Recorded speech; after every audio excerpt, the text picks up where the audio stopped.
Dear learners, Assalamu alaikum to all. Welcome back to my YouTube channel, Learning English with Tuhin sir. Dear learners, today I have come here with an important grammatical segment for you. প্রিয় শিক্ষার্থীরা, আমি আজকে আপনাদের সাথে আরো একটি নতুন topic নিয়ে আমি হাজির হয়েছি। আজকে আমি যে টপিকটি নিয়ে আপনাদের সাথে আলোচনা করতে যাচ্ছি সেটিকে গ্রামাটিক্যালি আমরা বলি এমবেডেড কোশ্চেন। আপনারা যদি এমবেডেড কোশ্চেন এই দুটি শব্দকে যদি আপনারা অ্যানালাইজ করেন তাহলে দেখবেন যে এমবেড শব্দের মানে হলো জড়িত বা যুক্ত থাকা, অর্থাৎ একটি বিষয়ের সাথে আরেকটি বিষয় জড়িত থাকা। প্রিয় শিক্ষার্থীরা, যেহেতু এখানে কোশ্চেন কথাটি রিলেটেড আছে তার মানে এটি একটি question. Exactly they are not question, আসলে তারা কোশ্চেন না। তাহলে কি?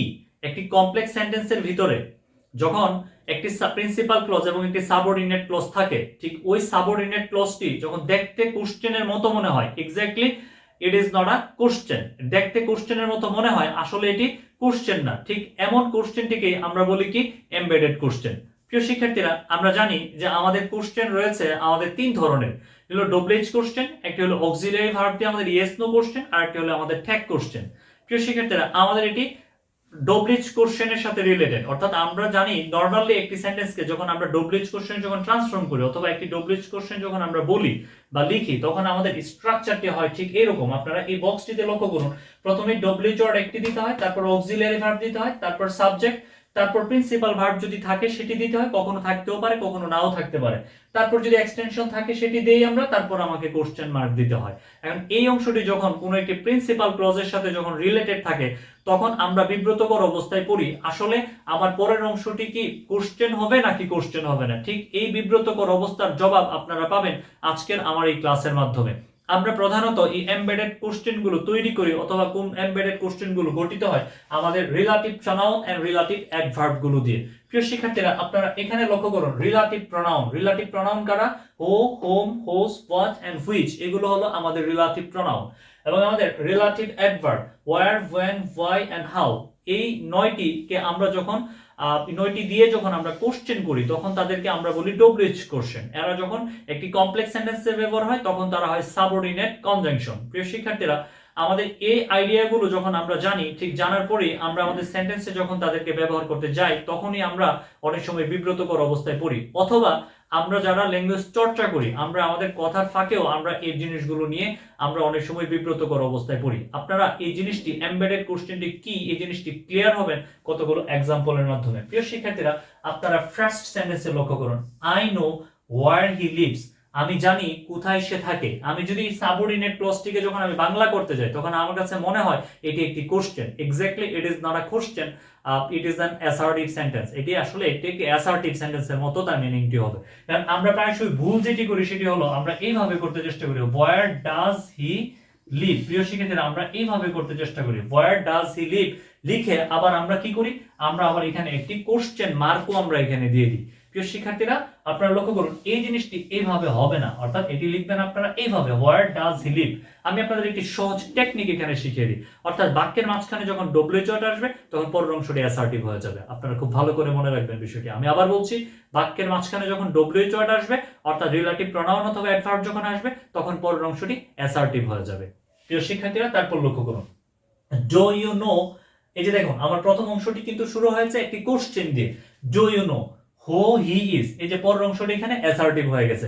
আর বিষয়টি কিন্তু এমন হবে না হো ইজ হি, এটি কিন্তু ভুল, এরকম হবে না। কি হবে? হো হি ইজ।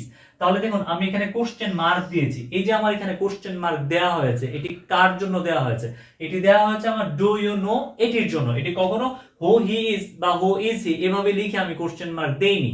প্রিয় শিক্ষার্থীরা, তাহলে আমি এই সেন্টেন্সে কি করিনি, আমি কোশ্চেন মার্ক দেইনি, কিন্তু এটাতে আমি কোশ্চেন মার্ক দিয়েছি। প্রিয় শিক্ষার্থীরা, এটি শুরু হয়েছিল কি দিয়ে? এটি একটি ইন্টারোগেটিভ সেন্টেন্স দিয়ে শুরু হয়েছিল, এই কারণে আমি কি করেছি এখানে কোশ্চেন মার্ক দিয়েছি। তারপর সেন্টেন্স ছিল কোন, ক্যান ইউ টেল মি, তুমি কি আমাকে বলতে পারবে, দ্য টাইম, সময়টা, when the next train will arrive, মানে পরের ট্রেনটা কখন পৌঁছাবে। অর্থাৎ আপনারা লক্ষ্য করুন এটি শুরু হয়েছে একটি ইন্টারোগেটিভ দিয়ে, কিন্তু পরের অংশটা অ্যাসার্টিভ হবে। কেন? বাক্যের মাঝখানে এখানে when চলে আসছে।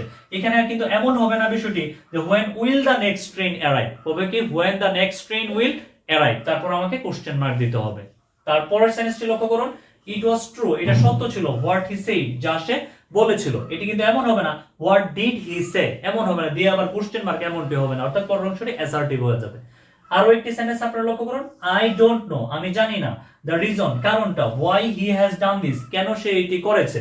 যে এখানে আপনার এই যে এখানে হ্যাজ, আমরা কিন্তু এরকম হবে না যে হ্যাজটি এখানে চলে আসবে, বিষয়টি কিন্তু এমন নয়, অর্থাৎ এটি একটি অ্যাসার্টিভ হবে। দেখুন পরের অংশটি অ্যাসার্টিভ।